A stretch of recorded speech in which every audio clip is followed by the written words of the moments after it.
महाराष्ट्री, आप सनातन धर्म का प्रचार प्रसार लगातार करते आ रहे हैं। देश और विदेशों में भी आपकी हम कथाएं सुनते हैं। कथा के माध्यम से लोगों को आप जागरूक कर रहे हैं। आपके हिसाब से सनातन की एक्चुअल परिभाषा क्या है? क्योंकि हम देख रहे हैं कि ना सनातन धर्म को लेकर ना बहुत ज्यादा आज के डेट में सुनने को हमें कुछ ना कुछ मिलता रहता है। तो हम परिभाषा कैसे समझें इसकी? नहीं, परिभाषा के रूप में हम इतना जानते हैं जी। कि जिसका आदि अंत नहीं है वो सनातन है। जी। ना तो किसी ने सनातन को जन्म दिया है, बिल्कुल। बाकी सब हमारी जो संस्कृतियाँ हैं खुद की वो भी बहुत जन्मी हुई हैं जी। और समय-समय पर उनका जन्म हुआ है परिस्थिति कारण। जी। तो सनातन ऐसी चीज़ है जिसका जन्म नहीं हुआ है। ब्रह्मा, विष्णु ये भी जन्म लेते हैं, अवतार लेते हैं, प्रकट होते हैं, चले जाते हैं, आ जाते हैं, फिर प्रकट हो जाते हैं। उनसे भी पूर्व सनातन कंटिन्यू बना हुआ है। जी। सनातन किसी सिस्टम को लेके या किसी व्यक्तित्व को लेके नहीं है। जी। हम सनातन के भोगी हैं। अगर हम सनातन में ढलते हैं तो हम सनातनी हैं, नहीं ढलते हैं तो हम नहीं हैं। उसको कोई फ़र्क भी नहीं पड़ता है सनातन को। हम चाहे जिस संस्कृति में जिएँ, सनातन को कोई फ़र्क नहीं पड़ता है और उसका कभी नाश नहीं है, इसलिए उससे फ़र्क नहीं है। सूर्य का नाश नहीं है, उसको फ़र्क नहीं है। बिल्कुल। समुद्र का नाश नहीं है, उसको फ़र्क नहीं है। जी। तो सूर्य या समुद्र या पृथ्वी ये सभी सनातन हैं।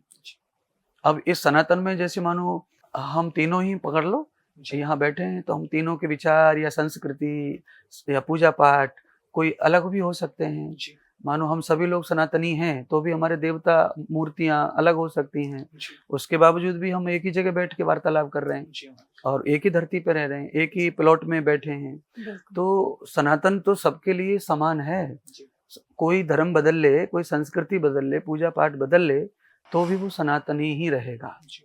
क्योंकि सूर्य, पृथ्वी, समुद्र, वायु आदि जो 5 तत्व हैं, जी। ये सनातन तत्व हैं, हम्म। अनादि तत्व हैं। जी। इनका निर्माण कभी नहीं हुआ है और ये कभी इनका नाश नहीं होता है। जी। हमारे और आपके सामने कितने लोग चले गए, बिल्कुल। मृत्यु को प्राप्त हो गए, जी। जी। बिल्कुल, पर हवा, बिल्कुल, पानी, सूर्य तो वहीं की वहीं है। बिल्कुल। हाँ, कितने राजा महाराजा हमसे पूर्व चले गए, बड़े-बड़े योद्धा चले गए, पर सूर्य को कोई फ़र्क नहीं पड़ता, योद्धा जाओ चाहे आओ। जी। हवा को कोई फ़र्क नहीं पड़ता, चाहे किसी की भी हवा बह रही हो, जी। जी, चाहे बिल्कुल। आज सिकंदर यहाँ का राजा हो, चाहे मोदी जी राजा हो, हवा को कोई फ़र्क नहीं पड़ता है। जी। जी, क्योंकि जो निश्चित रूप से बह रहा है वो सनातन है, जी। जिस पर किसी का प्रभाव नहीं है, चाहे उसको मानने वाले रहें, चाहे उसको मानने वाले ना रहें, जी। वो अटल है, अनित्य है, इसीलिए वो सदैव रहेगा। जी। इसीलिए सनातन का अर्थ होता है हमारे ऋषियों की फ़िलॉसफ़ी जो है सनातन से जुड़ी है। जी, वो अत्यधिक सनातन जीते थे, जी। इसीलिए हम उनको सनातनी मानते हैं। उसके बाद और सारे साधु महात्मा भी ज़्यादा से ज़्यादा सनातन को जीते थे, जी। हम उनको भी सनातनी मानते हैं। और जो लोगों ने सनातन को कम जिया है, हम उनको सनातनी न मान करके हम उनको दूसरे धर्म में देखते हैं या दूसरा मज़हब हम कह सकते हैं उनका। क्योंकि कई बार आदमी अपने मतलब के लिए, अपने सुख के लिए कई मर्यादाओं को, संविधानों को तोड़ देता है जी। बिल्कुल। बिल्कुल। और उन्हें बदलने का अधिकार मनुष्य को होता है। सनातन ने अधिकार भी दिया है। जी। तो हम अपनी सम्मति बदल लेते हैं आवश्यकता अनुसार। कभी-कभी आवश्यकता है तो प्लेन में कई दरवाजे होते हैं, पर सब दरवाजे चालू नहीं होते हैं। उस पे लिखा रहता है इमरजेंसी के लिए। जी। जी। तो ऐसे ही इमरजेंसी में कई दरवाजे खुले धर्म के भी। बिल्कुल, बिल्कुल। तो आप इमरजेंसी में किसी भी धर्म के दरवाजे से बाहर जाकर के सांस ले सकते हैं, जी। अपनी जान बचा सकते हैं, अपनी खुशियाँ पैदा कर सकते हैं। पर सनातन फिर भी आपको नहीं छोड़ेगा, आपके साथ है और आप सनातनी ही रहेंगे। क्योंकि दोबारा से अर्थ कर दें आपने जो पूछा है, जी। सनातन वो है जिसका कभी अंत नहीं है जी। और जिसका कभी जन्म नहीं है। अच्छा। आदि से अंत तक जो समान रूप से बना रहता है, वो सनातन है। जी। बाकी सब चीज़ों में परिवर्तन है, सनातन में कोई परिवर्तन नहीं है। बिल्कुल।